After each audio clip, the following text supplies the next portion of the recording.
আপোনাসৱ সমস্তজনৰ পদৰ বোলে শিৰক লৈ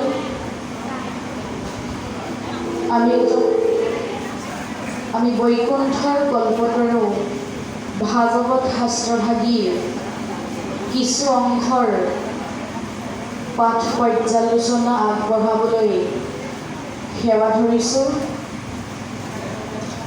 আমি এই বৈকুণ্ঠৰ কল্পতৰু ভাগৱত শাস্ত্ৰভাগীৰ পাঠ পৰ্যালোচনা আগবঢ়াবলৈ যাওঁতে আমাৰ অজানিতে আগ পিছ বঢ়া টুটা সুৰ সঞ্চাৰ অনেকখিনি অপৰাধ হ'ব পাৰে।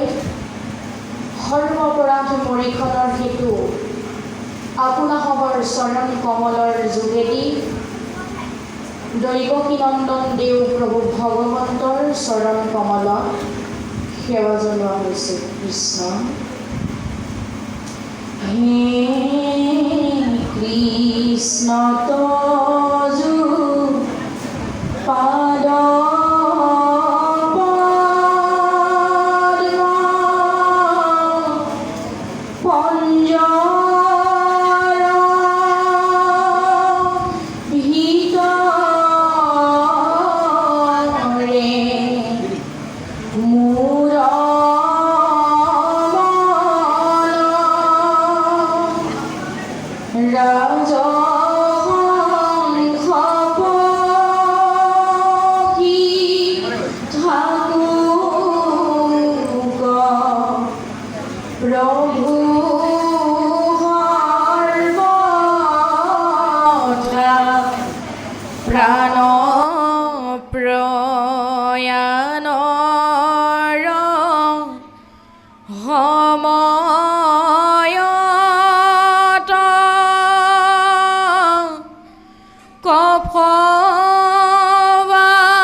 কণ্ঠ নিৰুধনে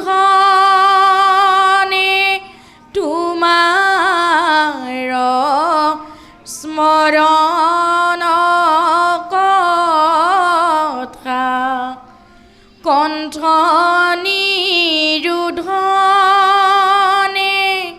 তোমাৰ স্মৰণ কথা। কৃষ্ণ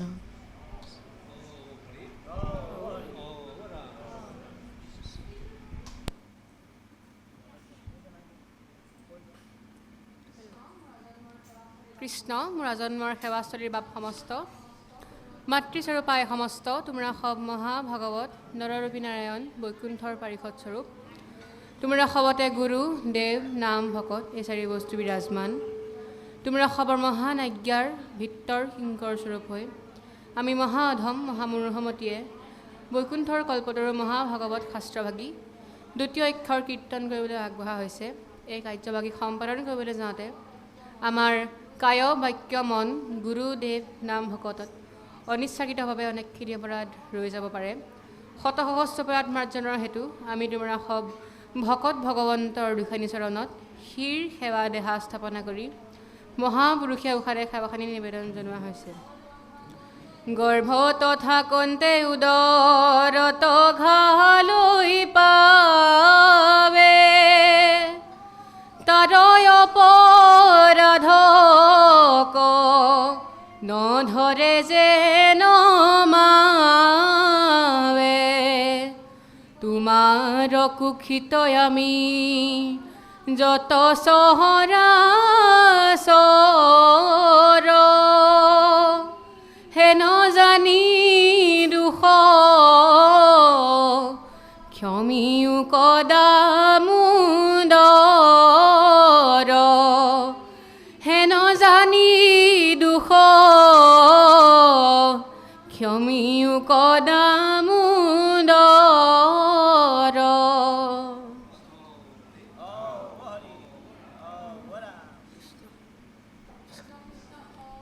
কৃষ্ণ কৃষ্ণ অ হৰি অ ৰাম কৃষ্ণ শংকৰ গুৰু হৰি ৰাম ৰাম ৰাম হৰি ৰাম ৰাম ৰাম।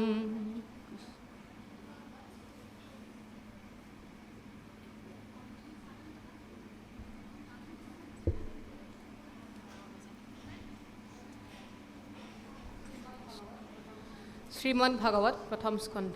শ্ৰীকৃষ্ণায় নমঃ।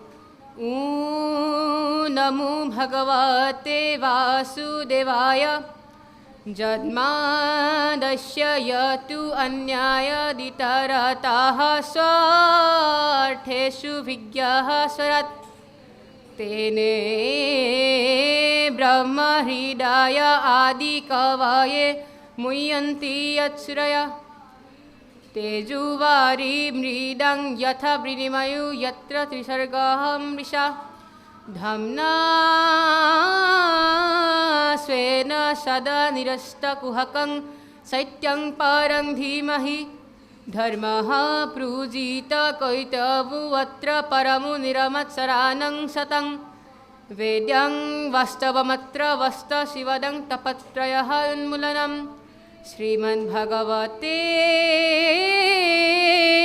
महामुनिकृते किं वा परैरीश्वरः सद्यः हृदि अवरुद्ध तत्र शुश्रूषुभिः तत्क्षणात् निगमकल्पतरुगर्हितं फलं सुखमुखादमृतं ध्रुवसंयुतं पिबता भगवतं रसमालयं मुहुर्मुहुः रसिका भुवि भवुका हरि राम राम राम हरि राम राम राम। কৃষ্ণ মঙ্গলাচরণ পদ। জয় জয় কৃষ্ণ কৃপাময় মহেশ্বর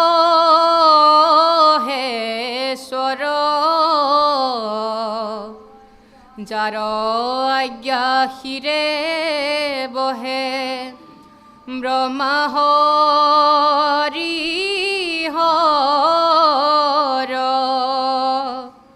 মৎস্য কুৰ্ম আদি অংশ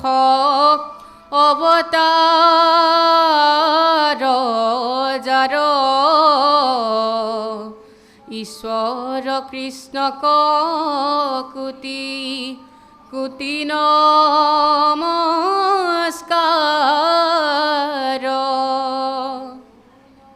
নমো নমো মধুমূৰ ৰিপুমহাহৰি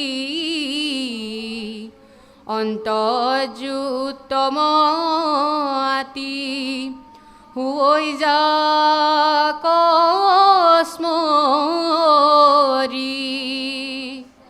সমস্তে জগত উদ্ধাৰক যাৰ নাম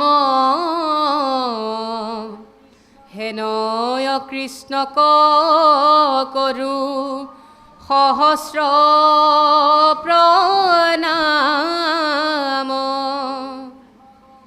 প্ৰভু ভগবন্ত ভকতৰ নব নিধি হৰি কস্মৰণে আৰম্ভৰ হৌক সিদ্ধি পৰীক্ষিত মুখ্য কথা দ্বাদশ স্কন্ধৰ কৃষ্ণৰ চৰণে ভনে কিংকৰ কৃষ্ণৰ। কৃষ্ণ হে মোৰ আজন্মৰ সেৱাস্থলীৰ আজি এই দ্বিতীয় বৈকুণ্ঠত সমবেত হোৱা মহাপুৰুষ গুৰুজনাৰ একনিষ্ঠ সেৱক বাপ সমস্ত বৰ্জধামৰ গোপীহৰ দিশ আই সমস্ত দেশৰ ধৰণী স্বৰূপ যুৱক যুৱতী আৰু শিশু ভক্তসকল আপোনাসৱে আমাক আজি যি মহান দায়িত্বভাগী অৰ্পণ কৰিছে আমি সিমানৰ পাত্ৰ নহয় তথাপিতো আপোনাসৱ সমস্তজনৰ পদৰ ধূলা শিৰত লৈ দুআষাৰ ক'বৰ কাৰণে আগবাঢ়িছোঁ আজি ইয়াত অনুষ্ঠিত কৰা হৈছে এক অতি মহান জ্ঞানযজ্ঞৰ অনুষ্ঠান কোৱা হৈছে ২৮০০ সহস্ৰ ঋষি বেদত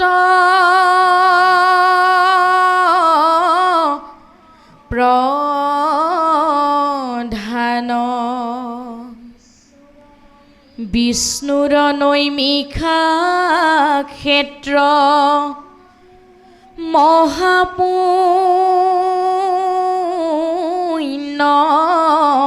স্থান মান্য কৰি হুতকপা তিলাহ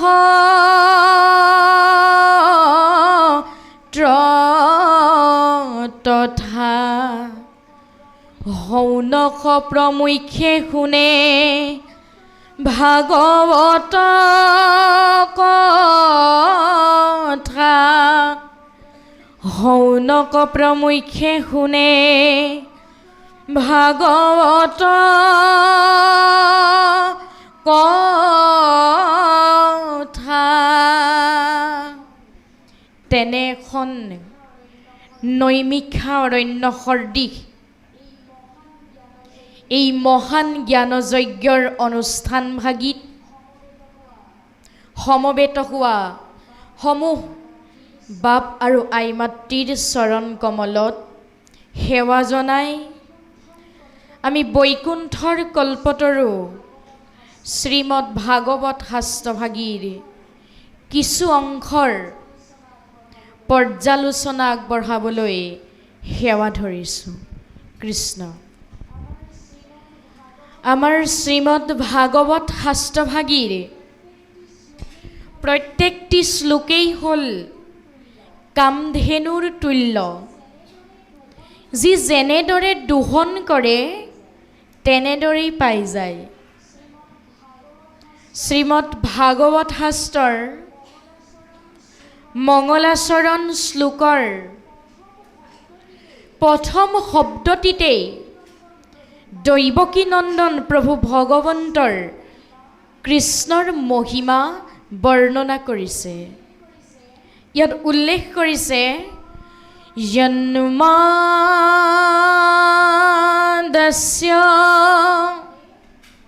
তাৰ মানে সৰ্ব কাৰণৰো কাৰণ যিজনা প্ৰভু ভগৱন্তই নিজৰ লীলা চৰিত্ৰসমূহ প্ৰচাৰ কৰিবৰ বাবে জন্মগ্ৰহণ কৰিছিল ক'ত জন্মগ্ৰহণ কৰিছিল কংসৰ কাৰাগাৰত সেইজনা প্ৰভু ভগৱন্তৰ গুণনাম ভাগৱত শাস্ত্ৰৰ মংগলাচৰণ শ্লোকৰ প্ৰথম শব্দটিয়েই বৰ্ণনা কৰি দিছে যিজনা প্ৰভু ভগৱন্তই সকলো দেৱ দেৱতাক মুগ্ধ কৰিছিল যিজনাৰ প্ৰভু ভগৱন্তৰ বংশীৰ সুৰত চন্দ্ৰৰ পোহৰ নিতেজ হৈ যায় আনহে নালাগে যমুনাৰ পানীও গোট মাৰি যায় গোৱৰ্ধন পৰ্বতো পাতল হৈ পৰে সেইজনা প্ৰভু ভগৱন্তৰ প্ৰেমত শিৱ, নাৰদ, ইন্দ্ৰকে আদি কৰি সকলো দেৱ দেৱতা মুগ্ধ হৈ পৰিছিল। যিজনা প্ৰভু ভগৱন্তই ব্ৰহ্মাক মুগ্ধ কৰিবৰ বাবে ব্ৰহ্মাই চুৰি কৰি নিয়া গো বৎস আৰু গোপবালকসকলক পুনৰ নিজৰ মায়াৰে সৃষ্টি কৰি সেইসকলৰ লগত খেলা কৰিছিল। সেইজনা প্ৰভু ভগৱন্তক ভজনা কৰিবলৈহে ভাগৱত শাস্ত্ৰভাগীয়ে আমাক উপদেশ প্ৰদান কৰিছে। যিজনা প্ৰভু ভগৱন্তই ধৰ্মক প্ৰতিষ্ঠা কৰিবৰ বাবে অধৰ্মক দূৰ কৰিবৰ বাবে যুগে যুগে অৱতাৰ ধাৰণ কৰি আহিছে। সেইজনা প্ৰভু ভগৱন্ত কৃষ্ণক ভজনা কৰিলেহে আমি সমস্তজনে এই ভৱ নদীখন পাৰ হৈ যাব পাৰিম। আৰু আমাক ভাগৱত শাস্ত্ৰভাগে অমৃতৰ সন্তানৰ লগত তুলনা কৰিছে। আমি অমৃতৰ সন্তান বুলি কৈছে। অমৃতৰ সন্তান হৈ যদি আমি প্ৰভু ভগৱন্ত কৃষ্ণকেই ভজনা নকৰোঁ, তেনেহ'লে আমি অমৃতৰ সন্তান নে বৃহৰ সন্তান, আমাৰ নিজকে সোধাৰ সময়কণ আহি গ'ল। আমাক ভাগৱত শাস্ত্ৰই কৈছে, নিগম কল্পতৰু গলিতং ফলং শুক মুখাদ অমৃত দ্ৰৱ সংযুতম পিবত ভাগৱতং ৰসমালয়ং মুহুৰহু ৰসিকা ভুবি ভাবুকা। আমাক কৈছে যে সেই চতুৰ্দশিক ভকতসকল শুকদেৱৰ মুখৰ পৰা নিগৰি অহা দেও কল্পতৰু শ্ৰীমৎ ভাগৱত শাস্ত্ৰৰ পৰা নিগৰি অহা এই অমৃতময় ৰসকণ ঘনে ঘনে এই পৃথিৱীতেই পান কৰা, অন্য আৰু বেলেগ জেগা ক'তো নাই। গতিকে আমি সমস্তজনে এই ভাগৱতৰ অমৃত ৰসকণ এই পৃথিৱীতেই পান কৰিব লাগিব। এজন খুৰা মানুহ আছিল। তাৰমানে তেওঁ খোজকাঢ়িব নোৱাৰে। তেওঁ এদিন মৌ ৰস খাবলৈ ইচ্ছা প্ৰকাশ কৰিলে। তেওঁ দেখিলে যে এডাল ওখ গছত এটা মৌৰ বাঁহ আছে। তেওঁ গায়ে মূৰে বস্ত্ৰৰে ঢাকি এডাল দীঘল মাৰিৰে মৌৰ বাঁহটো জোকাৰি দিয়াত তাৰ পৰা যি অমৃতময় ৰসকণ আহি মাটিত পৰিলহি, তেওঁ সেই ৰসকণ গ্ৰহণ কৰিয়েই নিজৰ যি মৌ ৰস খাবলৈ ইচ্ছা হৈছিল, তেওঁ সেই ইচ্ছা পূৰণ কৰিলে। উচ্চ গছে মধু আছে, খুৰাই দেখিল মুণ্ডে গাৱে বস্ত্ৰ ঢাকি তলত বহিল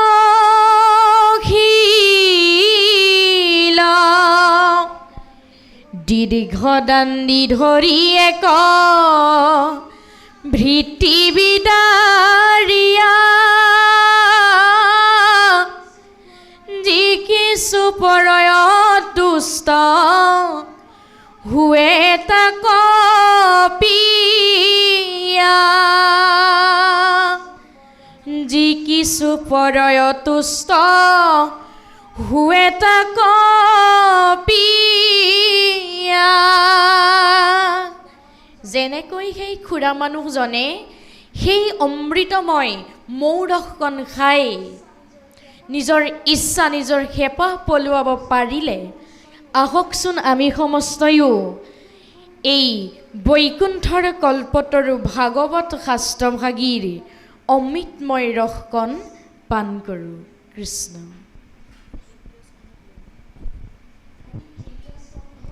আমি তৃতীয় স্কন্ধ ভক্তি যুগতে উলিয়াওঁ।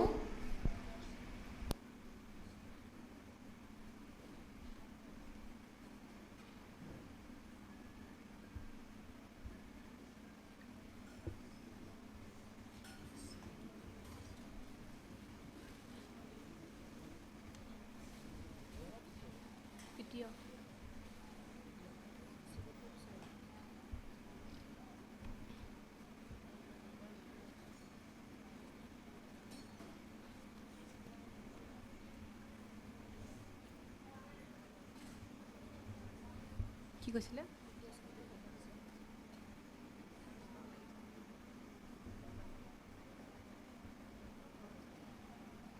ভক্তি যুগৰ চেষ্টা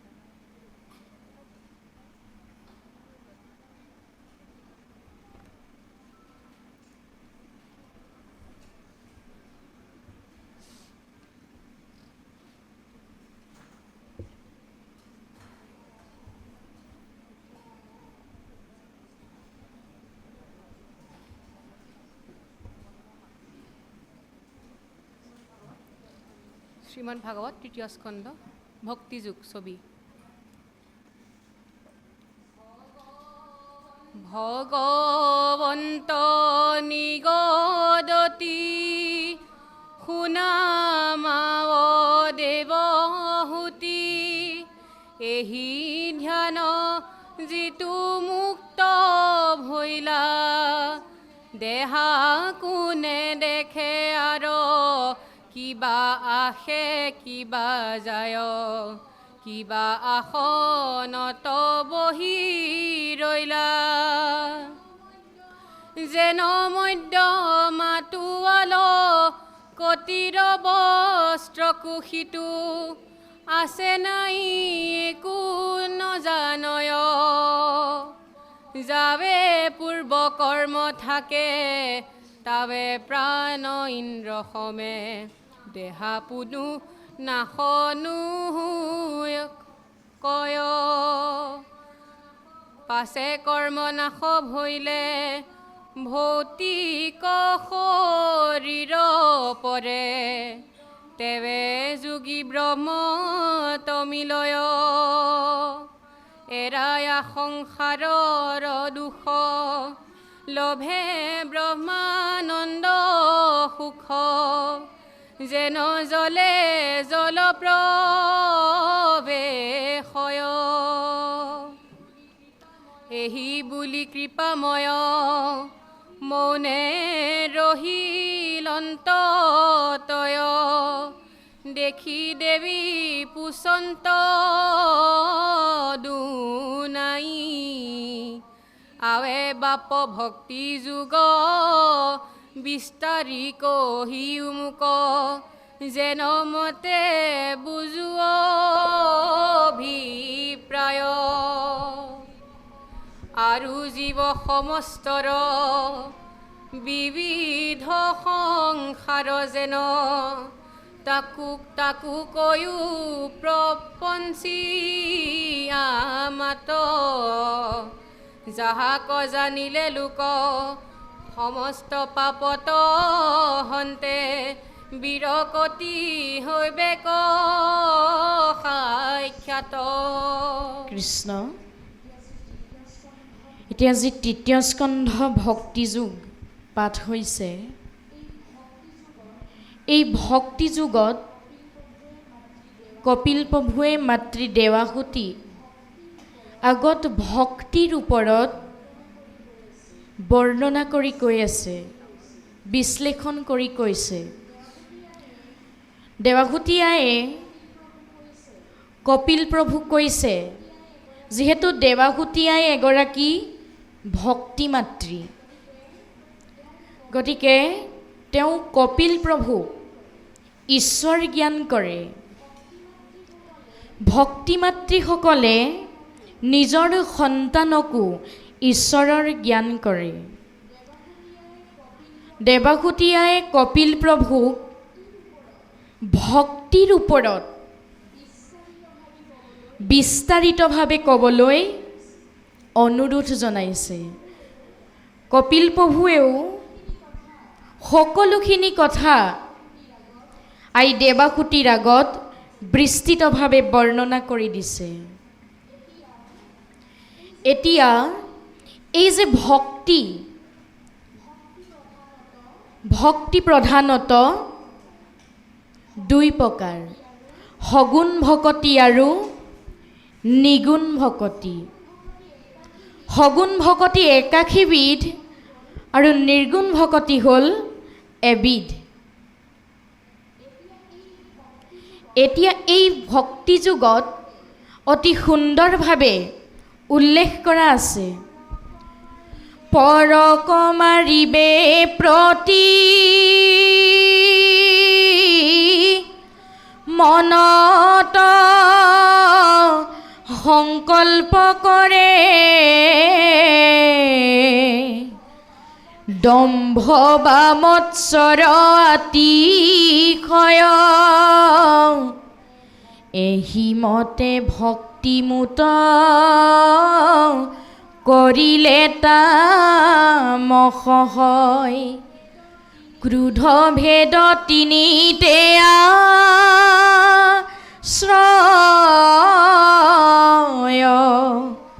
ক্ৰোধ ভেদ তিনিতে আশ্ৰয়।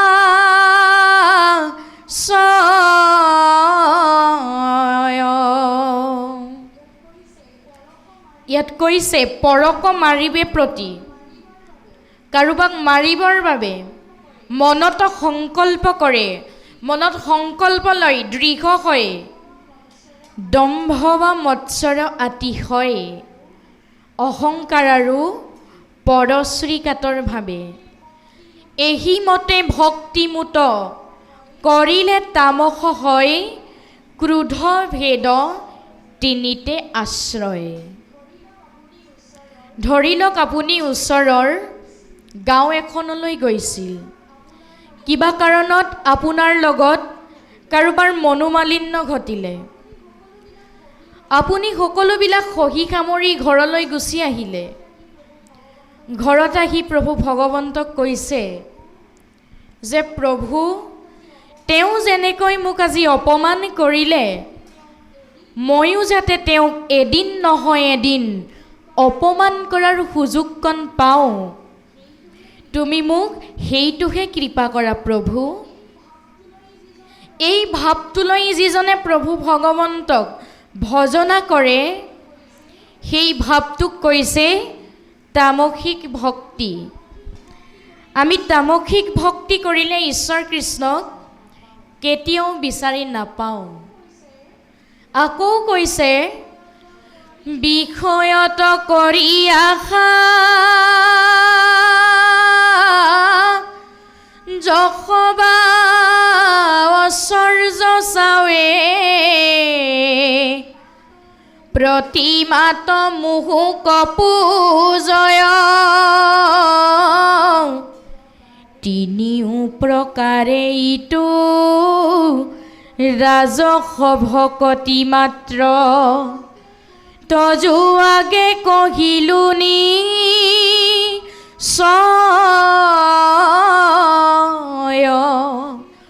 তজু আগে কহিলো নিশ্চয়।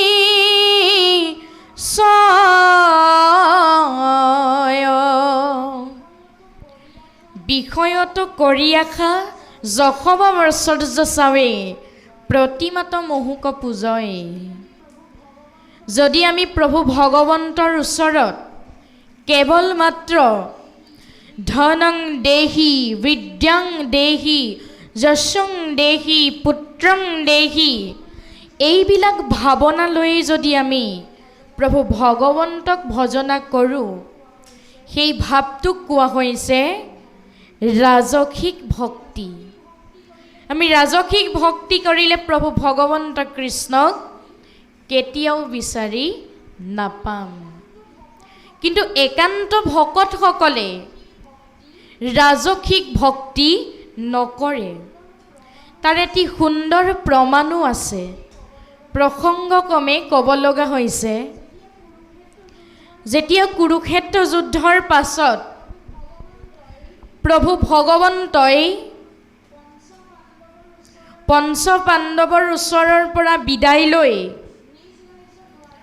নিজ ৰাজ্যত দ্বাৰকালৈ যাবলৈ ওলাইছিল। যোৱাৰ আগতেই তেওঁ শেষ বিদায়টো কাৰ ওচৰত লৈছিল? কুন্তীৰ ওচৰত লৈছিল, পেহীয়েকৰ ওচৰত লৈছিল। প্ৰভু ভগৱন্তই পেহীয়েকক কৈছে যে হে পেহীদেউ, মই দ্বাৰকালৈ যাবলৈ ওলালোঁ। যোৱাৰ আগতেই তোমাক কিবা এটা দি যাম বুলি ভাবিছোঁ। তোমাক কি লাগে কোৱা? স্বয়ং বৈকুণ্ঠপতিয়ে সুধিছে, তোমাক কি লাগে কোৱা? আমাৰ দৰে অল্পমতি মনুষ্যক সোধাহেঁতেন আমি জানো প্ৰভু ভগৱন্তক সোধাই এৰিম? পৰিয়ালৰ পৰা ধৰি সকলোৰে অভাৱ অভিযোগবিলাক পূৰণ কৰিবৰ বাবে তেওঁৰ ওচৰত আহ্বান জনালোহেঁতেন। কিন্তু কুন্তীয়ে কি বুলি কৈছে? হে কৃষ্ণ কৃষ্ণ বাপ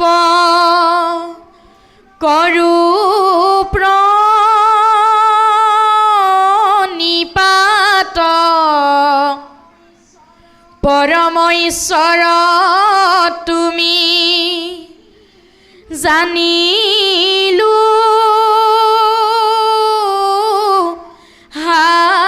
সাক্ষাৎ।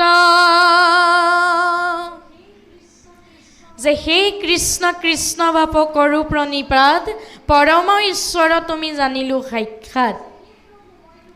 যে হে প্ৰভু, মই তোমাক ঈশ্বৰ ৰূপে গণ্য কৰিছোঁ, তোমাক মই ঈশ্বৰ বুলি স্বীকাৰ কৰিছোঁ তোমাৰ মহিমা আৰু কাৰ্যাৱলীৰ পৰা। হে কৃষ্ণ কৃষ্ণ বাপ কৰো প্ৰণিপাত, পৰম ঈশ্বৰ তুমি জানিলো সাক্ষাৎ। নানা বিপদত পুত্ৰ হমে আশা ৰাখি, সতকে শিশুক যেন ঢাকি ৰাখে পাখি। চৰায়ে যেনেকৈ দেউকাৰাণত নিজৰ পোৱালিটো ৰক্ষণাবেক্ষণ দি থাকে, তুমিও মোৰ পাঁচ পাণ্ডৱক তেনেকৈ ৰক্ষণাবেক্ষণ দিলা। এতিয়া দ্বাৰকালৈ যাম বুলি ভাবিছে, যোৱা, তাত মোৰ কোনো আপত্তি নাই। কিন্তু যোৱাৰ আগতেই মোক কিবা এটা দি যাম বুলি কৈছা। যদি দিয়া সেই বস্তু দিয়া। হেহি হেহি আপদ মাৰয় অভিমত, তোমাক দেখিবে পাওঁ যিটো আপদত। হে প্ৰভু দয়াময়, তুমি মোক বিপদ আপদ এটা দি যোৱা, যাতে বিপদ আপদটো হ'লে সৰ্বপ্ৰথম মোৰ তোমালৈ মনত পৰে। আৰু যদি দিব বিচাৰিছা সেই বস্তু দিয়া। বোলে কি লাগে পেহীদেউ? যেনেকৈ গংগা নদীখন সাগৰৰ অভিমুখে যাত্ৰা কৰোঁতে বাটত বহু জাজিয়ে বাধা দিলেও জাজিৰ বাধা পায়ো গংগা যেনেকৈ উভতি নবয়, সমস্ত জাজিক অতিক্ৰম কৰি সাগৰত পৰেগৈ, ময়ো মোৰ পঞ্চপাণ্ডৱক লগত লৈ সংসাৰ যাত্ৰা কৰোঁতে বহুত বাধা বিঘিনি আহিলেও তোমালৈ যাতে মোৰ সৰ্বপ্ৰথম মনত পৰে, সেই সম্পত্তি তুমি মোক প্ৰদান কৰা। যেন জাজি গংগা কণী ৰোধ কৰে যদি, সাগৰত পৰয়ত থাপি দেৱ নদী,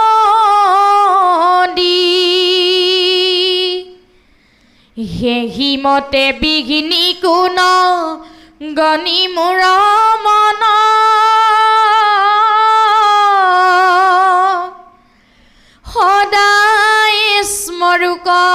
মাত্ৰ তোমাৰ চৰণ।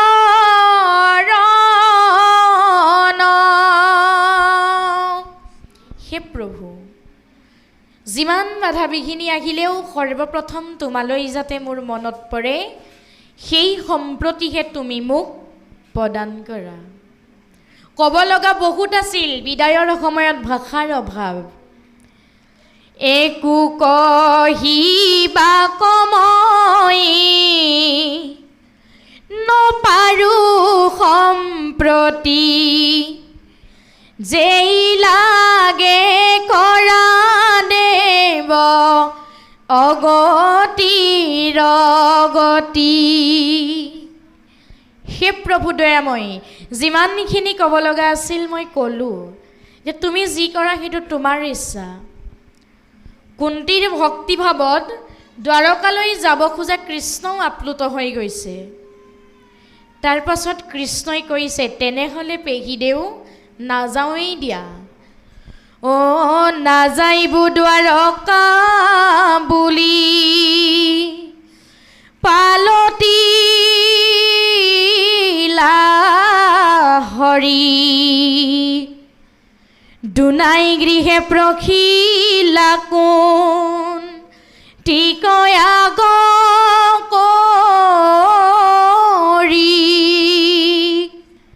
কুন্তীৰ ভক্তিভাৱে যাব খোজা কৃষ্ণকো আপ্লুত কৰিলে, আৰু কুন্তীৰ ভক্তিভাৱতেই সন্তুষ্ট হৈ প্ৰভু ভগৱন্তই আকৌ কুন্তীৰ লগতেই বসবাস কৰিবলৈ ল'লে। এয়াই হ'ল ভকতিৰ মহিমা। ভকতিৰ মহিমা দেখিয়া অদ্ভুত, ভৈল কৃত কৃত হিতু জীয়ন্তে মুকুত। ভকতিৰ মহিমা কিমান! ভকতিৰ জৰিয়তেই কুন্তীয়ে যাব খোজা কৃষ্ণকো যাবলৈ নিদিলে। কৃষ্ণ আকৌ কুন্তীৰ লগতেই বাস কৰিবলৈ ল'লে। এতিয়া একান্ত ভকতসকলে ভকতিৰ সুখ বাঞ্ছা কৰেনে মুকুতি সুখ বাঞ্ছা কৰে? একান্ত ভকতসকলে কেতিয়াও মুকুতি সুখৰ বাঞ্ছা নকৰে, কাৰণ মুক্তিত ভক্তিৰ ৰসকণ নাই, কিন্তু ভক্তিত মুক্তিৰ ৰসকণ নিজে নিজেই পাই যায়। এতিয়া ভকতিবিহীন এই মনুষ্য দেহ ধৰাৰ কোনো অৰ্থ নাই বুলি কৈছে। বঠাবিহীন নাৱৰ লগত তুলনা কৰিছে, নৈত উটি অহা জাৱৰৰ লগত তুলনা কৰিছে। ক'ৰবাত লাগি ধৰিব, তাতেই পচি শেষ হৈ যাব। গতিকে আমাৰ সমস্তজনৰ দেহৰ লগতেই সমভাৱ, সত্যবাদী, শৌচ, ন্যায়, নীতি, দয়া, প্ৰেম আদি ভাৱবিলাক থাকিব লাগিব। যিসকলৰ হৃদয়খনত এই ভাৱকেইটি থাকিব, সেইখনহে কিন্তু পবিত্ৰ হৃদয়, আৰু সেইখন হৃদয়তহে প্ৰভু ভগৱন্তই বাস কৰিব। এতিয়া আমাৰ সমাজবিলাকত দেখা যায়, বহু সমাজতেই দেখা যায়, সৰু ল'ৰা এজনে যদি ধুতি এখন পিন্ধি আহে কোনেও গুৰুত্ব নিদিয়ে। এইটো আমাৰ সমাজৰ আটাইতকৈ ভুল ধাৰণা। বহুতে কয় সৰু ল'ৰা ভকত নহয়, এইটো পঢ়াৰ বয়স, নামপাঠ শুনাৰ বয়স নহয়। সন্তানক কেতিয়াও বাধা নিদিব, কাৰণ নাহিকে উত্তম গতি ভকতিত পৰে। জীৱনৰ সকলো কৰ্মতেই আগুৱাই যাবলৈ হ'লে কৃষ্ণ ভকতিৰ উন্নতিৰ জখলাত আমি সমস্তজনে উঠিবই লাগিব। যিসকলে কৃষ্ণ ভকতিৰ উন্নতিৰ জখলাত উঠিব, সেইসকলৰ জীৱন গঢ়াত আৰু কোনো বাধা বিঘিনি আহিব নোৱাৰে। তেওঁলোকক সকলো বিপদৰ পৰা ৰক্ষাকাৰী স্বয়ং প্ৰভু দৈৱকী নন্দন দেৱ কৃষ্ণই হাতে চক্ৰ ধৰি অনবৰতে ৰক্ষা কৰি থাকিব। কিন্তু প্ৰভু ভগৱন্তৰ একান্ত ভকত হ'ব পাৰিব লাগিব। এতিয়া ভাগৱত শাস্ত্ৰত কৈছে, শ্ৰৱণ কীৰ্তনৰ দৰে ধৰ্ম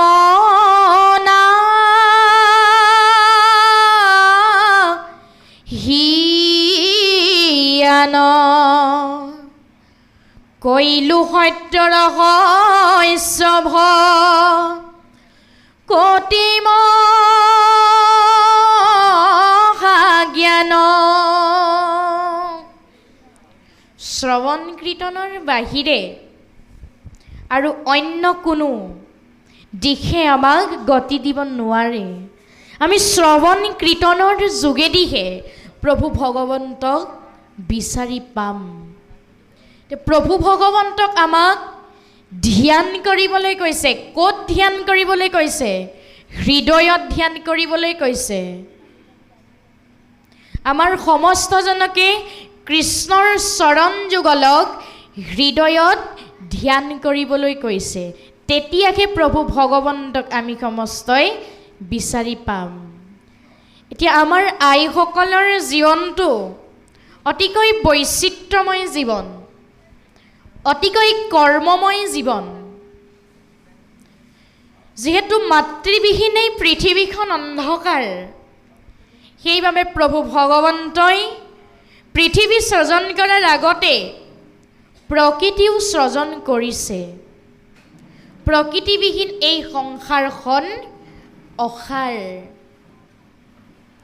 গৰ্ভস্থ অৱস্থাত এগৰাকী আই মাতৃয়ে প্ৰভু ভগৱন্তৰ গুণনাম শুনাটোহে অতিকৈ শ্ৰেয়।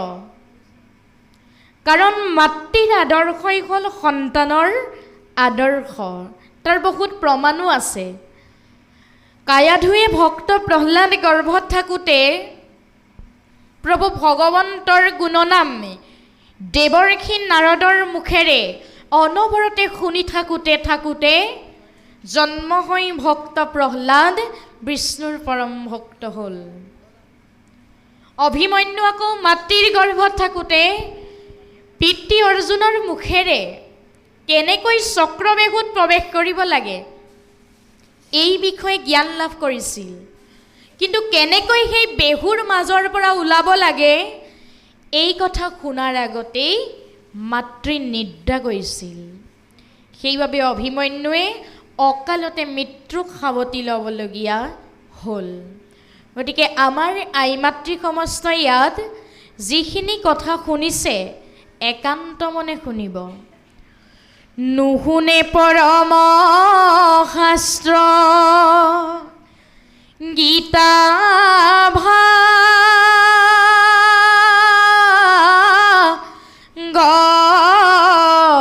ভাগৱত কিমতে ভকতি আৰ হৈব মাধৱ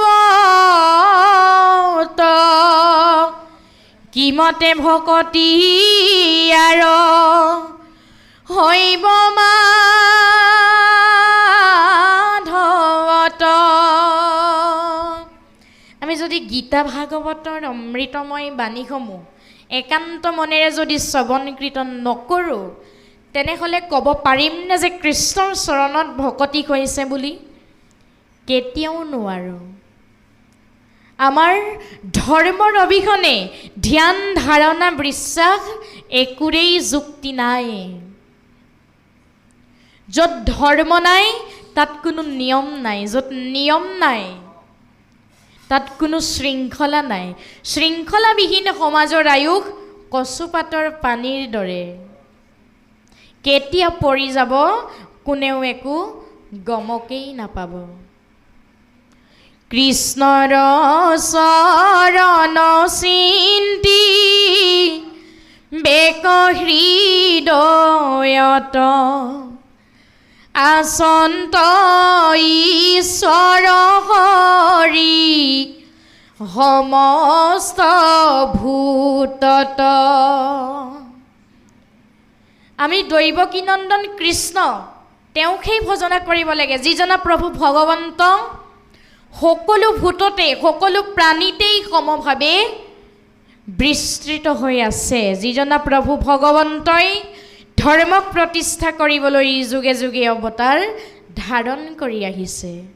তেওঁকহে আমি সমস্তজনে ভজনা কৰিব লাগে।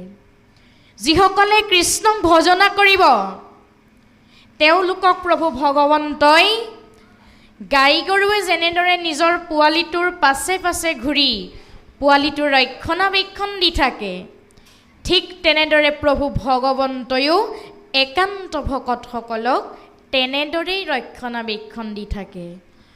অধেনু যে নমতে বৎস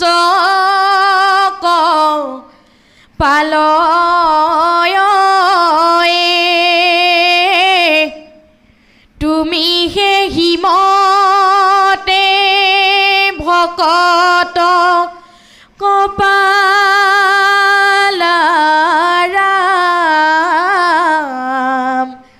তুমি হে হিমতে ভকত কপালাৰাম।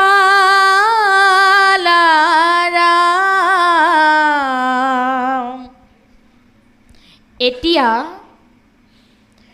আমাৰ আই সমস্তক উদ্দেশ্য কৰি ক'বলগীয়া হৈছে, পঞ্চম বেদ স্বৰূপে কোনে স্বীকৃতি লাভ কৰিছিলে? পঞ্চম বেদ স্বৰূপে দ্ৰৌপদ নন্দিনী দ্ৰৌপদী, দেখিবলৈ ধুনীয়া, গুণত অতুলনীয়, ধৈৰ্যত ধৰণী, আত্মশক্তিত বিৰল, ভকতিত একান্ত। এদিন সূৰ্য দেৱতাৰ পৰা এটি বৰ লাভ কৰিছিল, যাৰ ফলত সামান্য ৰন্ধন কৰিলে বহুজনক খুৱাব পাৰে। কিন্তু যেতিয়া তেওঁ নিজেই ভক্ষণ কৰিব, তাৰপিছত কিন্তু তেওঁ কাকো ভক্ষণ কৰাব নোৱাৰে। দ্ৰৌপদ নন্দিনী কৃষ্ণ কৰিলে ভোজন, কিঞ্চিত মাগিলে নপাই কোন জন। দ্ৰৌপদ নন্দিনী দ্ৰৌপদী যেতিয়া নিজেই ভক্ষণ কৰে, তাৰপিছত আৰু কাকো ভোজন কৰাব তেওঁ নোৱাৰে। কিন্তু সূৰ্য দেৱতাতকৈও হ'ল শ্ৰেষ্ঠ প্ৰভু ভগৱন্ত কৃষ্ণ।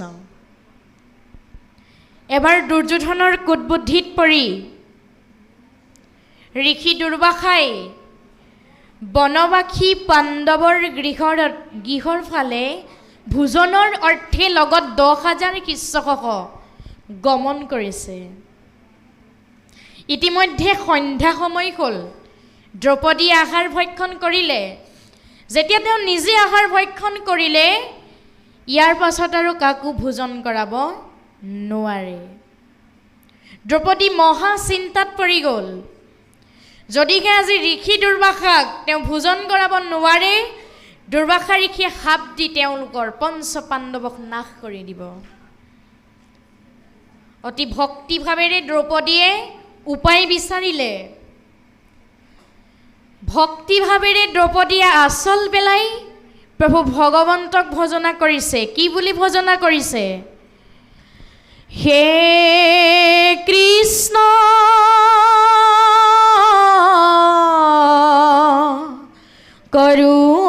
কৰুণা সিন্ধু, জগতৰ পতি, ৰক্ষা কৰা কৃষ্ণ চন্দ্ৰ, পাণ্ডৱ সাৰথি।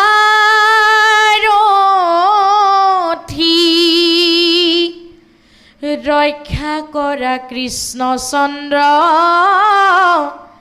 পাণ্ডৱ সাৰথি।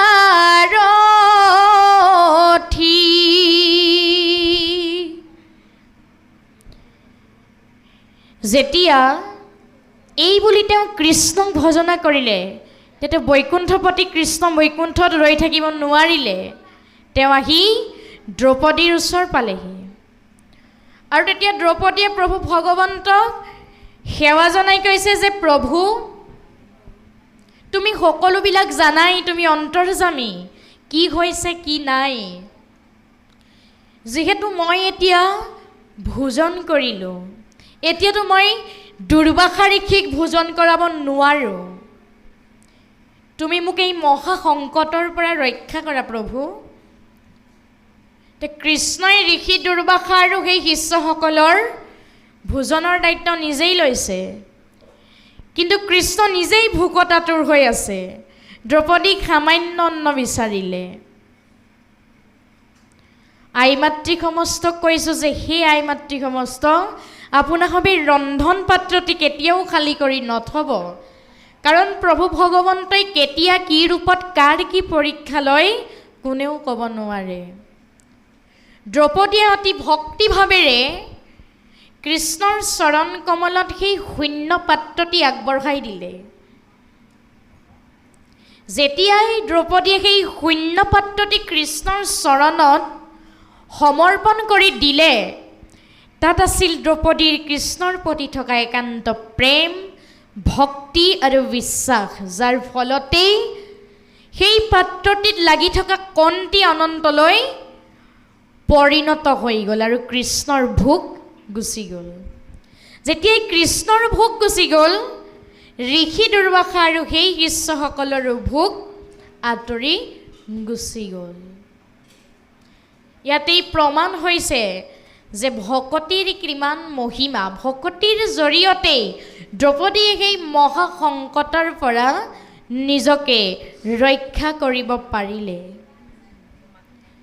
আজি আমি ইয়াত সমবেত হৈছোঁ ভাগৱত ধৰ্মৰ ওপৰত আলোচনা কৰিবলৈ। ভাগৱত ধৰ্ম প্ৰকৃততে শুদ্ধ ধৰ্ম নে অশুদ্ধ ধৰ্ম? নকৰে কামনা ভকতিকতে জীয়ান, তাকে বুলি ভাগৱতী ভকতি প্ৰধান, তাকে বুলি ভাগৱতী ভকতি প্ৰধান। আমি সমস্তজনে কৃষ্ণৰ চৰণ কমলত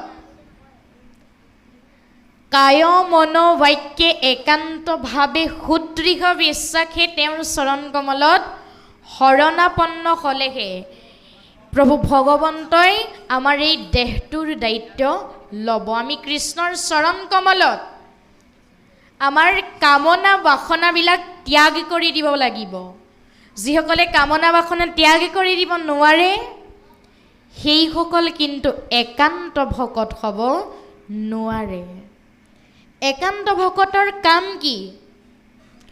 কৰ্ণে শুনে কৃষ্ণ কথা, মুখে বোলৈ ৰাম, মনে পাদ পদ্ম স্মৰে, হস্তে কৰে কাম। একান্ত ভকতে সদায় কেনেকৈ প্ৰভু ভগৱন্তৰ গুণনাম শুনিবলৈ পাম তাৰ প্ৰতিহে আগ্ৰহ প্ৰকাশ কৰে। এতিয়া আমি সমস্তজন একান্ত ভকত হ'ব পাৰিছোঁ নাই? নিজকেই সোধাৰ সময়কণ আমাৰ সমাগত হৈ আহিছে। ভাগৱত শাস্ত্ৰই আমাক কৈছে যে তোমালোকে মনুষ্য জন্ম লাভ কৰিছা, লাভ কৰি চাৰিটা বস্তুৰ লগত তোমালোকৰ সংযোগ হৈছে। এই চাৰিটা বস্তুনো কি কি? আমি মনুষ্য জন্ম পাই চাৰিটা বস্তুৰ লগত আমাৰ সংযোগ ঘটিছে। শুনা সভা সদগণ কৰি উদ্যোগ, কত ভাগ্যে পাইলো চাৰি বস্তুৰ সংযোগ, নৰতনু কলি যুগ ভাৰত বৰিষ আৰু কৃষ্ণ কথা তাতে আতি অসৰ দিশ। কি বস্তুৰ লগত সংযোগ হৈছে? নৰতনু, কলিযুগ, ভাৰত বৰিষ আৰু কৃষ্ণ কথা। ইখব সংযোগ কোটি জন্মে নিমিলয়, হেন জানি ঘুষিও ক কৃষ্ণৰ বিজয়। এইকেইটা বস্তুৰ লগত আমাৰ সংযোগ কোটি জন্মৰ মূৰত শেষ হৈছে। গতিকে আমি সমস্তজনে মনুষ্য জন্ম পাই এইকেইটা বস্তুৰ লগত যে আমাৰ সংযোগ হ'ল, আমি কৃষ্ণৰ বিজয় ঘোষণা কৰিব লাগে। কৃষ্ণৰ গুণগান আমি সাধুৰ সংগত শ্ৰৱণ আৰু কীৰ্তন কৰিব লাগে। এতিয়া যিহেতু ব্ৰহ্মা হ'ল সৃষ্টিকৰ্তা, গতিকে ব্ৰহ্মা ভগৱান হ'ব লাগিছিল। কিন্তু ব্ৰহ্মাক ঈশ্বৰ বুলি নকৈ প্ৰভু ভগৱন্তক কৃষ্ণক কিয় ঈশ্বৰ বুলি কয়? এই প্ৰশ্নটো দেৱৰ্ষি নাৰদৰ মনত জাগ্ৰত হৈছিল। দেৱৰ্ষি নাৰদে দেউতাক ব্ৰহ্মাক সুধিছিল যে, হে পিতা, তুমি পৃথিৱীখন সৃজন কৰিছা, তুমি জগতৰ পিতা, কিন্তু তোমাক যে জগতৰ পিতা বুলি নকৈ কৃষ্ণক কয়, কিয় কয়? তুমি মোক এই বিষয়ে বুজাই কোৱা। তোমাৰ কোনোবা ভজনীয় দেৱতা আছে নেকি? মোৰ মনে কিন্তু তোমাকেই ঈশ্বৰ বুলি কয়, তুমি জগতৰ ঈশ্বৰ। তোমাৰ যদি কোনোবা ভজনীয় দেৱতা আছে, মোক তুমি কোৱা। তে ব্ৰহ্মাই দেৱৰ্ষি নাৰদৰ কথা শুনি কৈছে যে, হে নাৰদ, তুমি মোক আজি যিটো প্ৰশ্ন সুধিলা, অতিকৈ উত্তম প্ৰশ্ন সুধিলা। যিহেতু মই আজি তোমাৰ আগত প্ৰভু ভগৱন্তৰ কৃষ্ণৰ বিষয়ে ক'বলৈ পাম, তুমি মোক তাৰ বিষয়ে তুমি মোক কৃপাহে প্ৰদান কৰিলা নাৰদ। মই তোমাক এই প্ৰশ্নটোৰ উত্তৰ দিওঁ শুনা। তুমি যে মোক ঈশ্বৰ বুলি ক'লা, সেইটো ইমান মিছা কথা নহয়। যিহেতু প্ৰভু ভগৱন্তৰ সকলোবিলাক গুণযশ আমাৰ গাতো আছে, তথাপিতো কিন্তু মোৰ ভজনীয় দেৱতাজন হ'ল দৈৱকী নন্দন দেৱ কৃষ্ণহে। কৃষ্ণৰ বাহিৰে মোৰ আৰু ভজনীয় দেৱতা কোনো নাই। সেইজনেই হ'ল জগতৰ পিতা, সেইজনেই হ'ল জগতৰ সৃষ্টিকৰ্তা, পালনকৰ্তা আৰু নাশ কৰোতা। নাৰদে আকৌ প্ৰশ্ন কৰিছে, হে পিতা, যদিহে সেইজন প্ৰভু ভগৱন্ত সকলোতে বিৰাজমান, তেনেহ'লে তেওঁকনো কি দ্ৰব্যৰে আমি ভজনা কৰিম? ব্ৰহ্মাই কৈছে, ধন্য পুত্ৰ নাৰদ, এই প্ৰশ্নটো আগতে মোৰ মনতো জাগ্ৰত হৈছিল, তথাপিতো তোমাক কওঁ শুনা। যদি কৃষ্ণ বিনে বস্তু জগততে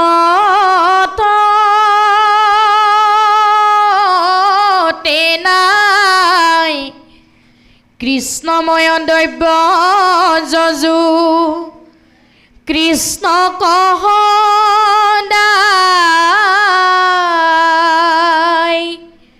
যদি কৃষ্ণৰ বাহিৰেই পৃথিৱীখনত একো বস্তুৱেই নাই, তেনেহ'লে কৃষ্ণময় দ্ৰব্যৰেই তেওঁৰ চৰণত আমি ভজনা কৰিব লাগিব। এই কৃষ্ণময় দ্ৰব্যনো কি? একান্ত ভকতসকলে কায় মনোবাক্যে একান্তভাৱেৰে প্ৰভু ভগৱন্তৰ চৰণত যি দ্ৰব্য অৰ্পণ কৰে, সেই দ্ৰব্যই হ'ল কৃষ্ণময় দ্ৰব্য।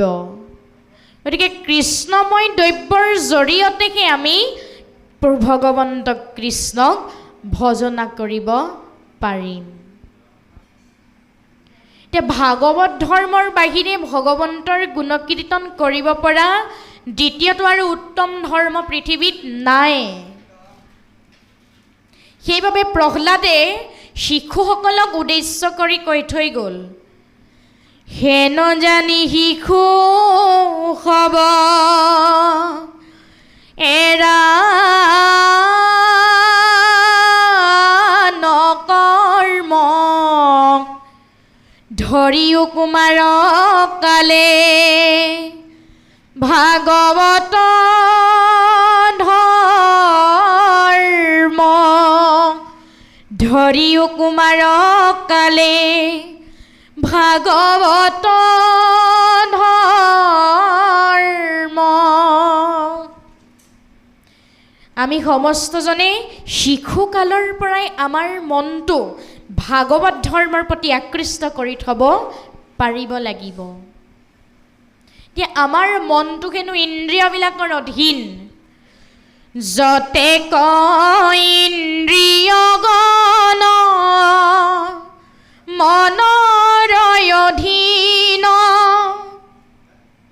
মনৰেখে আজ্ঞা পালি থাকে ৰাত্ৰি দিন। আমাৰ মনটো হেনো ইন্দ্ৰিয়বিলাকৰ অধীন, ইন্দ্ৰিয়বিলাকে মনটোৰ আজ্ঞা পালি থয়। গতিকে আমি এই মনটোক দমন কৰিবলৈ গ'লে সাধুৰ সংগলৈ ভকতৰ সংগলৈ আহিব লাগিব, আৰু সাধুৰ সংগলৈ আহি ভকতৰ মুখেৰে কৃষ্ণৰ কথা শ্ৰৱণ কীৰ্তন কৰিলেহে আমাৰ এই মনটো দমন হ'ব। গতিকে মনক বশ্য কৰাৰ একমাত্ৰ উত্তম উপায় হৈছে সাধুৰ সং। প্ৰজাপতি ব্ৰহ্মা যেতিয়া শংখযানত উঠি বৈকুণ্ঠলৈ গৈছিল, ব্ৰহ্মাই নিজ মুখে স্বীকাৰ কৰি থৈ গৈছে, মাধৱত পৰে গতি নাহিগে আমাৰ মাধৱেশে সাধিবেই হাৰ প্ৰতিকাৰ। এহি বুলি প্ৰজাপতি শংখযানেশ্বৰী ত্ৰিদশহিতে গৈলা বৈকুণ্ঠ কলৰি।